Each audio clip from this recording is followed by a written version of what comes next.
Já tem mais de uma semana que o Vasco não joga. O torcedor fica assim, pô, beleza, vou relaxar.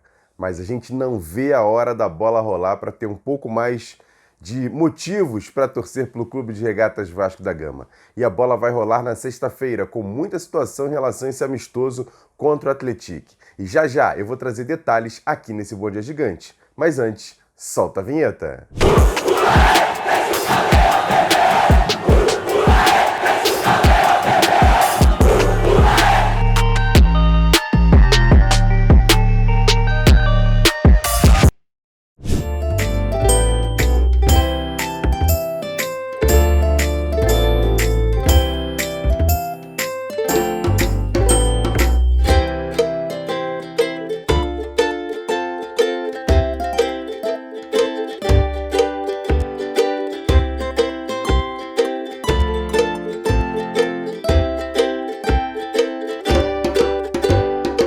Bom dia! Muito bom dia para você ligado nesse Bom Dia Gigante, quase um boa tarde gigante nessa quarta-feira, trazendo muitas informações para você. Então logo de cara eu peço você para fazer o seguinte, se inscrever aqui embaixo no canal é de graça, você aciona o sininho das notificações, deixa sempre o like no vídeo e compartilha. Copia o link e joga lá nos seus grupos de WhatsApp, Telegram, Facebook, avisa para geral que o Bom Dia Gigante já está no ar e com muitas informações.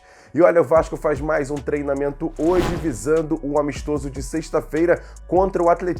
Isso mesmo, 17 horas em São Januário, Vasco e Atlético de Minas Gerais fazendo esse amistoso que vai ter portões fechados, mas vai ter transmissão da Vasco TV para todo mundo, para todo o Brasil, para poder assistir essa partida entre Vasco e Atlético. E o Vasco continua os seus treinamentos, você está vendo aí fotos dos treinamentos realizados no CT Moacir Barbosa, o técnico Maurício Barbieri tentando esquematizar ali um novo Vasco visando o Campeonato Brasileiro. E já tem uma notícia importante. Na segunda-feira, o Vasco vai fazer um jogo treino, diferente do amistoso de sexta-feira, será um jogo treino no CT Moacir Barbosa contra também um time mineiro, o Tupi de Juiz de Fora, Vasco e Tupi Juiz de Fora, 4 horas da tarde no CT Moacir Barbosa. E aí sim, o técnico Maurício Barbieri pode até experimentar jogadores reservas para ter a questão de movimento e ter jogadores como opções no banco de reservas do Vasco visando a temporada 2023. E provável time do Vasco para sexta-feira deve ser o seguinte: Léo Jardim no gol, e tem a questão do Puma Rodrigues que volta do Uruguai, mas Paulo Henrique pode ser o titular, tem essa dúvida. Na zaga, o Capasso não treinou ontem, então também tem essa dúvida, o Miranda jogando ao lado do Léo, e na lateral esquerda o Piton. No meio-campo, Rodrigo titular, Jair e Andrei Santos. Lá na frente, Orediano, já que Gabriel Peck também não treinou, é uma dúvida, e do outro lado, Alex Teixeira e Pedro Raul lá na frente. O que você acha desse time? Gosta dessa formação? Eu quero saber a sua opinião aqui embaixo, participando do canal Atenção Vascaínos. E no treinamento de ontem, a imprensa teve acesso e pôde acompanhar todo o trabalho sendo feito pelo técnico Maurício Barbieri à tarde no CT Moacir Barbosa. E dois jogadores chamaram muito a atenção de quem estava lá. Dois jogadores que, olha, não vinham jogando nas últimas partidas. Casos de Riquelme, lateral esquerdo, que vem se recuperando de uma lesão, e Orediano, que voltou na partida contra a ABC e contra o Flamengo, mas não foi muito bem, mas a questão física dele chama muita atenção. Eu vou começar trazendo informações sobre a questão do lateral esquerdo Riquelme. Ontem na nossa live o Flávio trouxe todos os detalhes sobre a questão do Riquelme, que pode estar voltando no mês de abril. Confere só. O doutor Gustavo Caldeira, médico do Vasco, competentíssimo médico do Vasco, dos melhores médicos na questão da medicina esportiva, o doutor Gustavo Caldeira hoje conversou com a imprensa sobre a situação do Riquelme. E a gente fez um take aí do Riquelme, uma imagem, que o Riquelme ele participou desse treino em campo, ele fez atividades, mas explicou o doutor Gustavo Caldeira. Quando puder, bota as imagens aí, ô Rodrigão, as imagens do Riquelme. O Riquelme é esse que está de colete roxo. Vocês podem perguntar, mas ele está trabalhando? Sim, ele está fora do quadrilátero, né? Feito, do quadrado feito, porque ele participa como coringa. Mas volta e meia ele entra, ele participa. Então ele está na fase 5 de recuperação. O prazo era para maio do Riquelme voltar, mas ele vai voltar em abril. E o que é a fase 5 de 6 fases? A fase 5 é simples. Ele faz já atividades no campo com os jogadores, mas essas atividades que não demandam choque. A fase 6 é quando ele fizer coletivos, quando ele fizer jogos treinos, amistosos, para poder ir para campo. Mas hoje está zero bala. Não tem mais problema nenhum, está na fase final de recuperação, de transição, e em breve, em abril, o Riquelme vai estar à disposição do técnico Maurício Barbieri. E isso traz uma implicação, porque o Vasco hoje tem 4 laterais esquerdos. O Vasco tem o Lucas Piton, o Vasco tem o Paulo Vitor, que está emprestado pelo Inter até junho, o Vasco tem ainda o Edmar, que treinou hoje normalmente, e tem o Riquelme. E se espera muito, e vai casar o tempo, por quê? Porque o Paulo Vitor tem empréstimo até junho. E o Riquelme voltando em abril, tem tempo para ver como é que o Riquelme vai estar. Paulo Vitor está treinando mal? Não. O Paulo Vitor não está agradando, longe disso. Porém, depende da situação, porque o Inter provavelmente vai querer vender o jogador. E o Vasco não vai comprar o Paulo Vitor. Não vai fazer um dispêndio de dinheiro para comprar o Paulo Vitor. E se o Riquelme voltar bem, estiver bem, o Vasco provavelmente não vai ficar com o Paulo Vitor. Está esperando a situação do Riquelme, porque aí teria o Riquelme como opção e, além disso, tem o Edmar com contrato até o final do ano, mas o Edmar é aquele jogador que a gente vê nitidamente, que é muito mais pelo grupo, muito mais porque é um cara bacana, aquele cara que agrega, aquele cara que é positivo, que não reclama, do que jogar. Acho que o Edmar meio que já se conformou, que está no final da carreira e que vai fazer ali uma transição.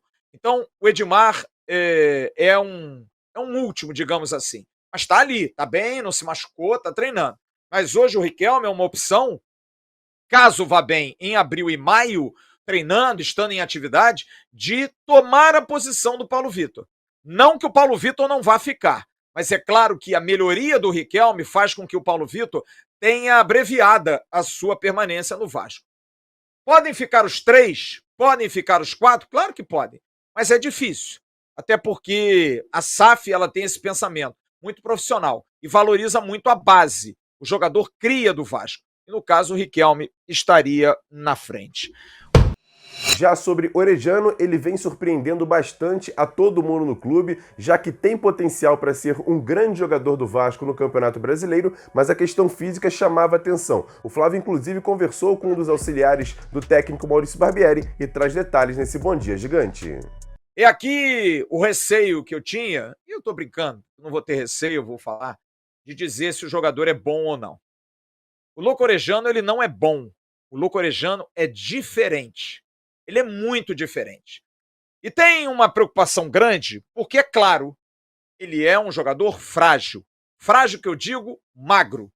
Para o embate, para o físico, há uma preocupação. Será que ele vai aguentar? Pois bem, hoje o Gustavo Araújo, que é o preparador físico da comissão técnica do Maurício Barbieri, Gustavo Araújo hoje foi à sala de imprensa conversar com os jornalistas. E eu fui logo fazendo uma pergunta. Perguntei a ele, vem cá, a situação do Louco Orejano. E fiz questão de anotar algumas coisas que ele disse, e ele colocou bastante claro, olha, vamos parar com essa história de que tem diferença entre o jogador da Argentina e do Brasil na parte física. Existem clubes e clubes. Existem clubes que fazem preparações diferentes. Na Argentina, o River faz diferente do Independiente, que faz diferente do Vélez, que faz diferente do Boca. Cada clube tem um preparador diferente, às vezes com métodos diferentes. Então, não quer dizer que, por exemplo, o Louco Orejano, ele veio da Argentina, ele não está bem fisicamente. Não. Até porque, e disse isso o Gustavo Araújo, é um jogador que jogou um campeonato de altíssimo nível, aonde o pau come. Então, o fato dele ser magro, dele ser fraquinho, a gente vai mostrar umas imagens dele aí. Pode botar, Rodrigo, por favor, a imagem do Orejano saindo de campo. Eu fiz questão de dar um take. Ele é magrinho, ele é fininho, branquinho que dói, né? Branquinho. Tá lá na Argentina, não é muito tomar sol. E o Louco Orejano tem esse biotipo que ele conseguiu brilhar muito no futebol argentino. É um jogador de 4 milhões e meio de dólares. Jogador super valorizado, que o Palmeiras queria, que o Flamengo queria, que jogou semifinal de Libertadores pelo Vélez contra o Flamengo aqui no Maracanã. Então, não é um jogador, segundo disse o Gustavo Araújo, que precise de massa muscular para jogar. A massa muscular é muito mais para prevenir. Ele não precisa, disse o Gustavo, ficar forte desproporcional. Até porque esse é o biotipo dele. Se ele cresce demais, Se ele fica muito forte, ele pode perder até a mobilidade, que é a grande arma dele. Porque hoje, torcedor do Vasco, você que acompanha a gente aqui, eu não tenho razão de mentir para você, chama muita atenção o Luca Orejano no embate do 1 contra 1 e a facilidade que ele tem de mudar de posição, de trajetória. Ele vai em direção ao adversário, ele balança, se ele não consegue, ele volta e gira com uma rapidez para sair pelo outro lado. Ele é muito liso, muito liso. Ao mesmo tempo que é um jogador que às vezes está com a porta fechada, se ele tem um meia, como hoje Jair fez várias vezes isso, ele balança, toca no Jair, corre, o Jair já joga para ele no fundo, ele já passou do lateral, porque ele é muito rápido. Então, como disse o Gustavo, ele se adapta ao jogo com o corpo que tem. O trabalho é do Maurício Barbieri em usá-lo da melhor maneira. Quer dar um presente para sua mulher ou para seu marido? Precisa de um perfume? E se seu relógio dá problema? Vá na loja Pompadour, Shopping Barra Square 3555, lojas 120 e 121, Bloco 1, Barra da Tijuca, Zona Oeste, Rio de Janeiro. As melhores marcas da perfumaria importada, grande variedade de relógios importados e nacionais, relojoeiro no local, troca de bateria e pulseira, conserto de todas as marcas de relógio, joias, ouro 18 quilates. Pompadour, atendendo você com brilho e pontualidade.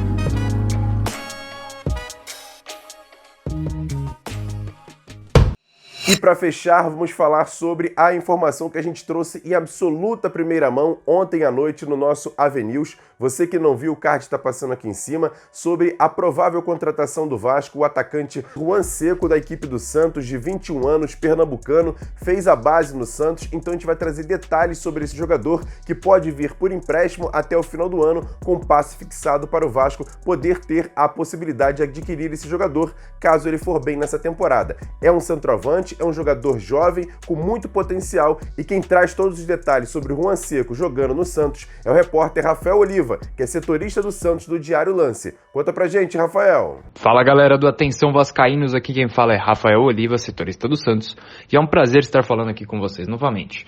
Dessa vez vamos conversar um pouquinho sobre o Juan Seco, centroavante do Santos, revelado na base santista. Ele é um menino da Vila. Ele é um camisa 9, um centroavante, vamos chamar ele assim. Só que ele não é aquele camisa 9 em que fica esperando a bola chegar na área o tempo todo, trombador, só que não participa muito do jogo. Não, o Juan, ele é um camisa 9 móvel, um camisa 9 moderno, cai para as pontas, participa do jogo com a bola no pé. Essas são as características gerais dele. O Juan, ele já atuou em outras posições na base do Santos, por isso que ele tem mais facilidade para sair da área. Ele já foi ponta, já foi meia, e apesar de ter 1,87 de altura, ele é um cara ágil que consegue ali ajudar o time na construção das jogadas e não fica só esperando a bola cair para ele dentro da área. Ele foi destaque na base do Santos, especialmente na Copinha de 2022, na Copa São Paulo de Futebol Juniores, em que o Santos chegou na final da competição e acabou perdendo para o Palmeiras. Mas ele teve muito destaque e acabou promovido ao time profissional do Peixe com o então técnico santista Fábio Carille. Nesse tempo em que ele está no profissional do Santos, não conseguiu se firmar como se esperava, porque ele teve um rendimento muito bom na Copinha do ano passado. Mesmo assim, ele ainda soma alguns jogos, algum número legal de jogos aí.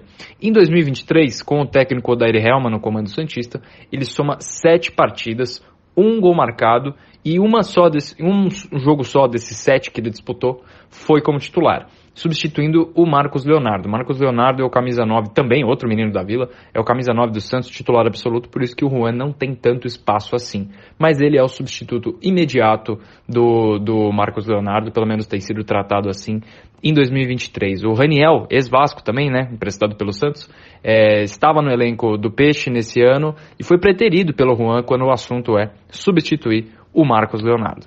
Então é isso, pessoal. Eu agradeço aqui mais uma participação no Atenção Vascaínos. Espero que tenha ajudado a esclarecer um pouco sobre rapidamente como joga o Juan. É um centroavante móvel, né, que pode cair mais para as pontas, ajudar um pouco na construção de jogadas. Ele é alto, foi muito bem na Copinha do ano passado. Enfim, tá aí um geralzão sobre o Juan Seco. Valeu, pessoal. Até a próxima. Valeu, Rafael, obrigado pelas suas informações e fica aí a pergunta para você que está aí do outro lado. Gosta desse nome? Acha que é uma aposta válida a contratação desse jogador para ser como se fosse uma sombra do Pedro Raul? Participa com a gente, comenta aqui embaixo que é importante a sua participação e o seu comentário é importante para a gente saber também a sua opinião. É importante demais a sua inscrição aqui no canal, deixar sempre o like no vídeo e sempre compartilhar nossos vídeos. Agradecer demais a todas as mensagens que a gente recebeu ontem pelo aniversário de 4 anos do canal, muito bacana o carinho de todos vocês. Você também pode acessar também o nosso segundo canal AV+. Não conhece? O card está passando aqui em cima, depois você corre lá para assistir os nossos vídeos e também seguir a gente nas redes sociais, @avascaínos, Twitter, Facebook, Instagram, a gente dá sempre muita informação por lá. Grande abraço, ótima quarta-feira, a gente volta a qualquer momento aqui no canal Atenção Vascaínos. Tamo junto, valeu, fui! Levantamento para Roberto Dinamite, sozinho, atenção, vai enfiar, gol!